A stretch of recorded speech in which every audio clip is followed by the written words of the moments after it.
de la viande ovine, de l'huile d'olive, du safran et aussi des dattes. Ce n'est pas une recette de tangia, mais un petit échantillon des précieux produits du terroir marocain que le ministère de l'Agriculture tend à protéger et à mettre en valeur en leur attribuant des signes distinctifs d'origine et de qualité. La principale avancée dans ce domaine est sans doute la publication des décrets d'application de la loi 2506 relative aux signes distinctifs d'origine et de qualité. Une loi qui s'inscrit dans une triple démarche: patrimoine, écologie, développement durable, pour la valorisation des produits du terroir comme étant l'une des composantes du plan Maroc Vert. Ce plan vise essentiellement le développement économique et social durable pour les populations rurales à travers le maintien des activités économiques dans les zones rurales, en particulier les zones qui sont défavorisées. Le ministère de l'Agriculture et de la Pêche maritime, en s'inscrivant dans cette nouvelle approche, s'est placé dans une dynamique de développement social économique par la mise en place d'un système des signes distinctifs d'origine et de qualité. Ce système est collectivement accessible à tous les producteurs, transformateurs et notamment les petits producteurs des produits agricoles, des denrées alimentaires et des produits halieutiques. Ce système est régi par la loi 2506 relative aux signes distinctifs d'origine et de qualité des denrées alimentaires et des produits agricoles et halieutiques. Cette loi a été publiée en 2008 et elle a fait l'objet d'informations des populations locales sur les signes distinctifs d'origine et de qualité qui sont retenus par cette loi. Ces signes sont au nombre de 3. Il s'agit notamment de l'indication géographique, de l'appellation d'origine et du label agricole. Pour l'élaboration, l'appellation d'origine protégée est une appellation d'un nom, d'un produit qui porte un nom d'une région et qui a un lien fort à la fois physique au terroir et par les facteurs humains, donc le savoir-faire. Pour une indication géographique protégée, c'est qu'il n'y ait qu'un de ces deux éléments. C'est soit naturel, soit le lien par le savoir-faire au territoire. Maintenant, le label agricole, il n'y a pas de lien au terroir directement. Donc un label agricole peut être produit partout dans le pays, mais le lien, il est au savoir-faire. Ou la protection, c'est la protection d'un savoir-faire. Pas tous les produits peuvent prétendre être une appellation d'origine protégée, une indication géographique protégée ou un label agricole. C'est vraiment que les produits d'exception, les produits qui ont une tradition et qui ont une réputation. En fait, c'est des produits qui existent déjà et qu'on peut reconnaître.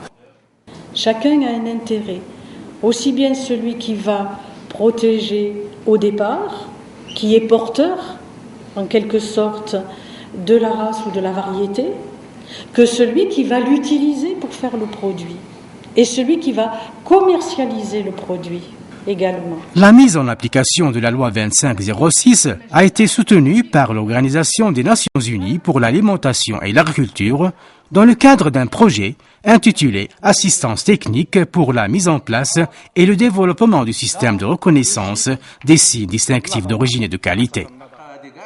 Les axes d'intervention de projet est primo la mise en place du cadre législatif et réglementaire à travers la promulgation de la loi 2506 et ses textes d'application, et la mise en place et la formation des membres de la Commission nationale relative aux signes distinctifs d'origine et de qualité. Le deuxième axe, c'est l'organisation de formation au profit des membres de la Commission nationale, au profit des producteurs et au profit des membres du ministère de l'Agriculture qui accompagne la mise en place et le développement des signes distinctifs d'origine et de qualité. Le troisième axe est l'accompagnement des cas pilotes pour la mise en place et le développement d'un système de reconnaissance et de certification des signes distinctifs d'origine et de qualité. Sur le plan pratique, pour obtenir un signe distinctif, les producteurs ou les transformateurs demandeurs doivent être organisés en coopérative ou association. Ils doivent aussi se conformer à un cahier des charges examiné par une commission nationale spécifiquement créée à cet effet. La demande peut aussi émaner d'une collectivité ou une institution publique. Composée par des scientifiques et des représentants des professionnels, la Commission nationale sera la seule habilitée à décider de l'acceptabilité d'un tel ou tel enregistrement. Comment on travaille au niveau de cette commission? Il y a deux cas. Bien la demande des signes distinctifs de qualité ou bien l'agrément. Donc ils travaillent dans deux sens. Pour ce qui concerne les signes de qualité, les groupements que j'ai cités donc, présentent leur demande au niveau des organismes concernés par la labellisation. Ces organismes vont procéder dans un premier temps à la vérification du côté administratif des dossiers. Après, le dossier il est soumis à la commission pour étude et à ce niveau, il y a plusieurs réunions qui sont organisées pour l'étude de ces dossiers. Et suite à ces études, donc, il y a des échanges, des observations et des remarques entre le secrétariat de la division de la labellisation et les demandeurs de signes. Et donc les dossiers sont ajustés après la commission dans son avis. C'est cet avis qui va être transmis au département de l'agriculture qui donne l'avis définitif et après il procède aux aspects administratifs, donc publication et tout ça. Peut-être, je ne sais pas, au niveau des petits oasis.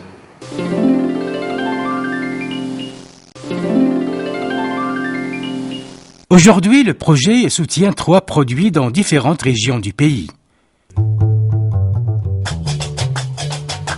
Dans la région des Saouira, des agriculteurs bien organisés, dans une aire géographique bien délimitée, ont pu obtenir une appellation d'origine protégée pour valoriser leur huile d'olive extra vierge nommée Tiouchiadma. L'appellation d'origine protégée huile d'olive Tiouchiadma est venue pour répondre à 4 objectifs essentiels. Premièrement, la protection du terroir Tious. Deuxièmement, l'amélioration du niveau de vie de la population rurale cible qui vit dans ce terroir de Tious. Troisièmement, la valorisation du savoir-faire traditionnel, surtout lié à l'extraction de l'huile d'olive par les unités traditionnelles. Et aussi la valorisation de la variété locale pichouline marocaine. التسمية ذات المنشأ المحمي زيت تيوتشيادما من الأسباب اللي خلتنا يعني نشتغلوا على هذه التسمية ووجود حوافز. الحافز الأول هو وجود موقع جغرافي متميز يعني محدد في المكان 100 قطار 12,000 شجرة ديال الزيتون و 120 فلاح.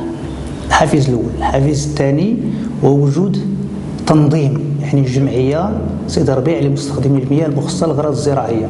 الحافز الثالث هو هذا الزيت يعني من ناحية الذوق ديالها متميز وذات جودة عالية. الحافز الرابع هو الرغبة والطلب ديال الفلاحة. المدير الإقليمي للفلاحة بالصويرة مع المركز ديال الحنشان والمعهد الجهوي للبحث الزراعي والجمعيه سيدي ربيع. هادو 3 ديال الفاعلين ولا ديال الاطراف هما اللي ساهموا في البناء ديال او في الاعداد ديال دفتر التحملات. او الدفتر ديال التحملات يعني وردت فيه جميع المراحل اللي كتم فيها المساله ديال انتاج الزيت من المرحله ديال العنايه بالشجره اللي فيها الخدمه ديال الارض والتسميد والسقي والمعالجه، والمرحله الثانيه اللي هي مرحله الجني واللي فيها طريقه ديال يعني الجني، وكاينه المرحله الاخرى ديال النقل ديال التمر ديال الزيتون، والمرحله ديال العصير، والمرحله ديال التعبئه والتلفيف والتعبئه.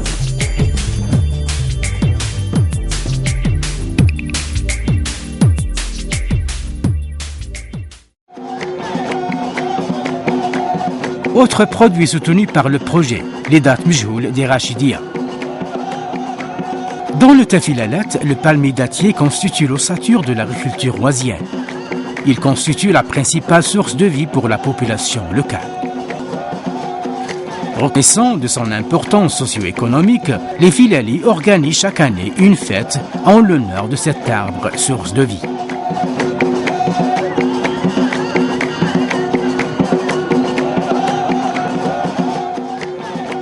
Le palmier dattier est un terme générique qui couvre plusieurs variétés. Celle qui a plus de valeur et présente une meilleure qualité gustative et alimentaire est la variété mjhoul. Cette variété de renommée internationale, son berceau c'est le Tafilalt et ça représente du point de vue production 2000 à 3000 tonnes par an, ça dépend des années, et aussi de point de vue valeur, c'est 30 à 35% des revenus que procure cette filière au niveau de Tafilalt. Il génère une main-d'œuvre permanente annuellement. D'où l'intérêt de la protéger et de la sauvegarder. Notre association, accompagnée bien sûr par l'Office régional de mise en valeur agricole du Tafilalet, nous sommes en train de mener un projet de protection dans le cadre du SDOC, ce qu'on appelle le SDOC. Donc nous sommes en train maintenant d'élaborer un cahier de charges et on va présenter une demande aux instances compétentes en vue d'acquérir une appellation, un label IGP. Autres produits, autres terroirs et autres interventions du projet. Dans la région de l'Oriental, des éleveurs regroupés autour de l'Association nationale ovine et caprine se mobilisent pour protéger le mouton de la race Bnigui.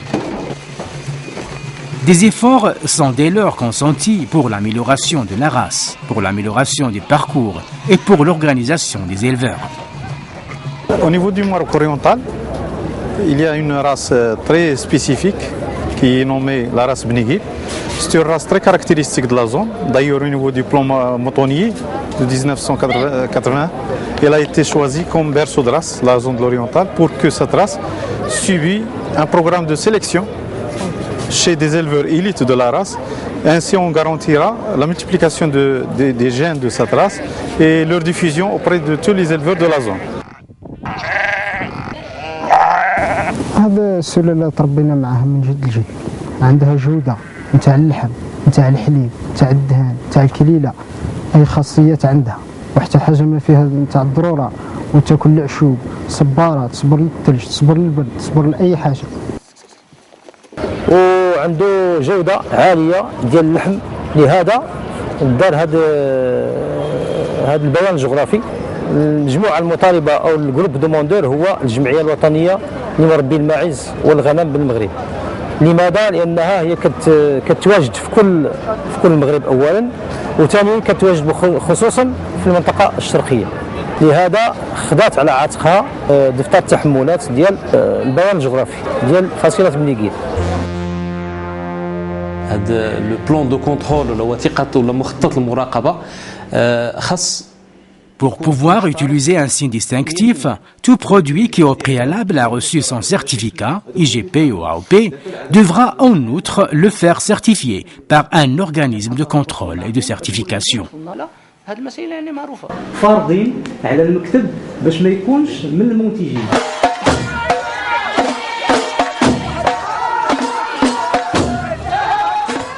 Toujours dans le cadre de la labellisation des produits du terroir, le safran de Talouine a aussi retenu l'attention de la FAO et des décideurs dans le cadre d'un projet complémentaire intitulé « Renforcement des capacités locales pour développer les produits de qualité de montagne ». Le projet Safran, c'est un projet qui est financé par la FAO. C'est un projet qui vise à améliorer les conditions de vie des populations locales, surtout les producteurs du safran. Les axes sur lesquels travaille le projet sont le renforcement des capacités de leur FAO, d'une part.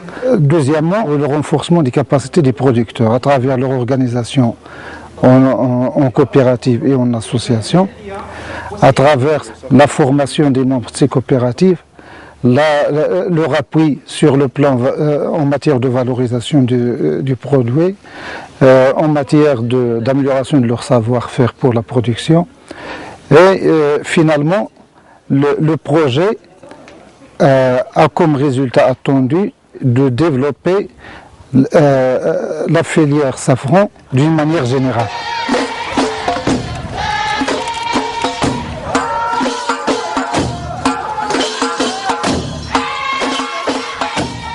C'est ici, dans ces reliefs constitués des chaînes montagneuses du Haut Atlas au nord et de l'Anti-Atlas au sud, dans une altitude allant de 1450 mètres à 2200 mètres, et sur des terrasses de terre argilo-limoneuse très marquées, que le safran a trouvé son milieu favorable pour se développer. Ici, le climat est très aride, avec des précipitations qui dépassent rarement les 200 mm et des températures très basses en hiver qui se situent entre -3 et -5 degrés. Cette épice, qui tire son authenticité et sa typicité de son origine géographique, joue un rôle socio-économique de premier choix. Le travail du safran est très exigeant pour tous les membres de la famille et surtout pour les femmes. Environ 20 heures par jour en période de la récolte. Chose qui explique le prix élevé du produit safran.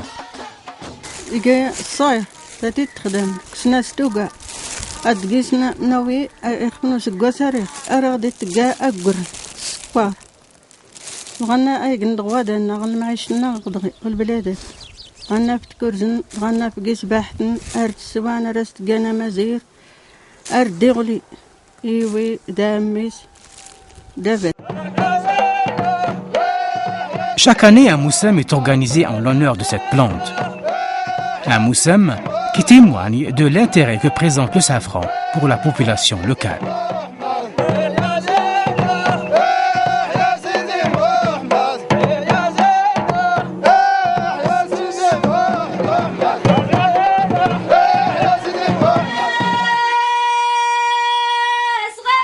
Le secret du safran de Telouine se trouve dans les stigmates. Il y a eu des expérimentations dernièrement par le biais de Migration Développement, l'ONG ici, qui a envoyé des échantillons à l'étranger pour analyse. Et il se trouve que le safran d'ici, de Telouine, dans la zone de Telouine, a une très haute qualité en matière de, disons, de safranal, la teneur en safranal, c'est-à-dire tout ce qui est lié à l'arôme. Et c'est très élevé par rapport à d'autres safrans de différentes origines, d'Iran, d'Italie, etc. يمكن الرفع من مستوى المردود من ناحية الكم والكيف باعتماد ممارسات زراعية حسنة وسليمة.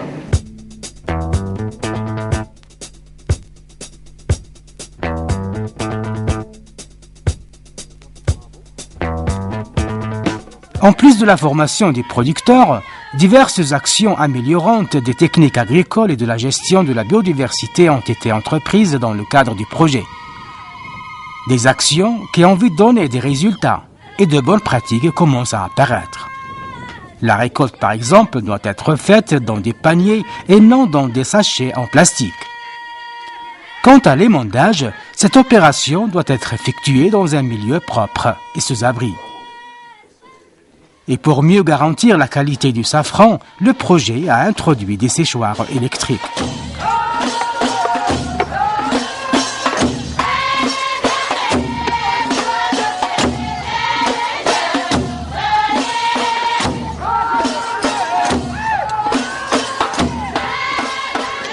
Sachant que le safran a été donc dans la région depuis des générations et on a tous plus ou moins profité, de toutes les générations ont profité de ce safran, donc maintenant on essaye de l'améliorer.